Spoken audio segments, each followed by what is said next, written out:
Konnichiwa. My name is Batson, and today I'm going to talk about the differences between American turf and Japanese rock gardens.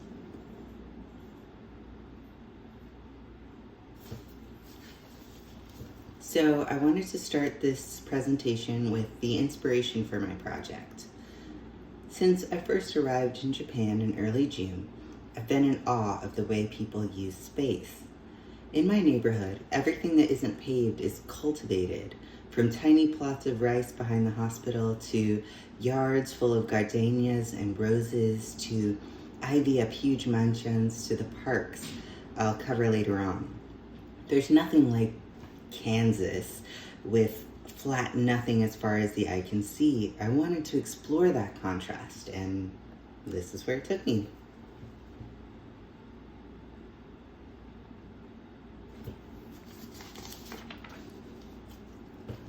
So I wanted to first talk about the physical geography and differences between Japan and America. As you can see, America is much larger than Japan.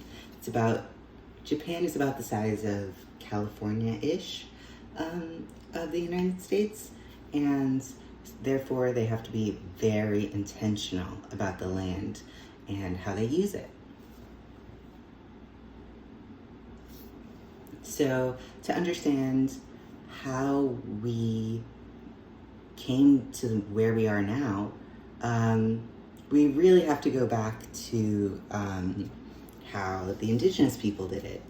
All the way until the colonial period, American indigenous peoples largely left the land as it was. Yes, of course, they foraged and hunted game, but overall valued keeping the earth as it was. When the British arrived, they realized European animals couldn't survive off the grasses native to the East Coast, so they brought clover. Overall, the land's purpose was still for agriculture and animal grazing. The industrialization period was when the poor started moving to cities and working in factories. British aristocracy had cottage homes or fancy houses with horses, and that's where we start to see turf for the first time.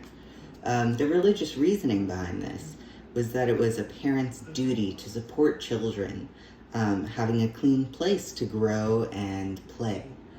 So that's how turf was first shipped to America. In the early 1900s, the middle class tried to emulate the rich, and when mail catalogs came along, people started buying grass seed.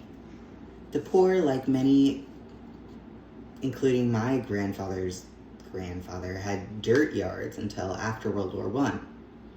The Civilian Conservation Corps was a Reconstruction era project where people dug ditches, built roads, and tended to public parks. This is the first time we really see poor people having access to turf that they never would have otherwise seen.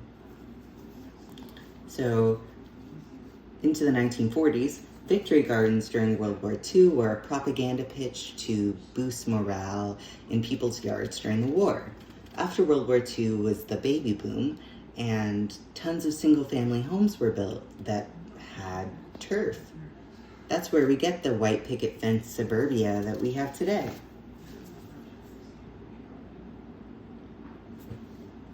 So now we're moving on to Japan and the origination of the rock garden. There are thousands of years of recorded Japanese history, but we'll pick up around the same time as we did in the United States. During the Heian period, Chinese high art was rebelled against by Japanese Zen Buddhists. They appreciated the natural cycle of death and rebirth and wanted to represent that in their own style of gardens. They used koi ponds, waterfalls, and deciduous trees and plants. This both represented the simple cycle of nature of things, as well as separated them from their Chinese influence. During the Muromachi period, Zen Buddhists wanted to flip the script, so to speak, and introduce rock gardens. As in the picture on the bottom, only rocks and sand could show the everlasting nature of Buddha nature. Then during the Edo period, Japanese gardens went back to being seasonal. I included two photos I've taken, one of Kenroku-en at the bottom right, outside of Kanazawa Castle, a beautiful, very well-tended garden. The other one is of Shinjuku Gyoen in Tokyo, next to Tokyo's Imperial Palace. Gardeners at these places were extremely particular about every single detail. So, what drove Japanese and American gardens in such different directions? First, let's highlight what caused the Japanese and American lands to look so different. First, of course, we talked about geography. Not only is Japan roughly the size of California, it is much more humid and has lower elevation than, say, Colorado does. Americans were influenced positively by the Europeans, specifically the English fashions, while Japan rebelled against Chinese influence in order to come into their own identity.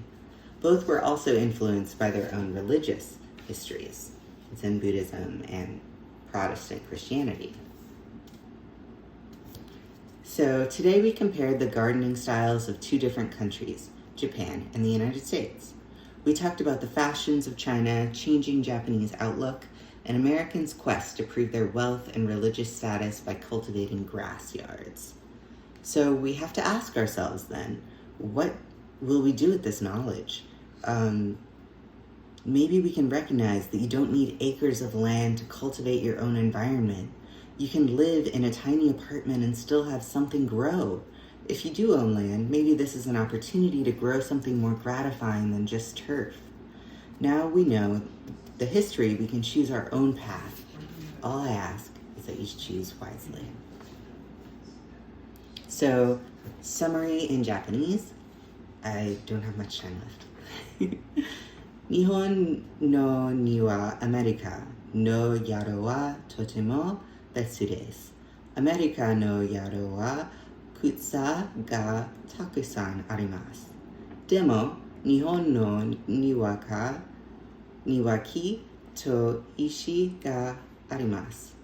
America no yaro wa hiryo desu. Nihon no niwa wa samai to kirie desu. Thank you very much, and I hope to see you soon in the comments.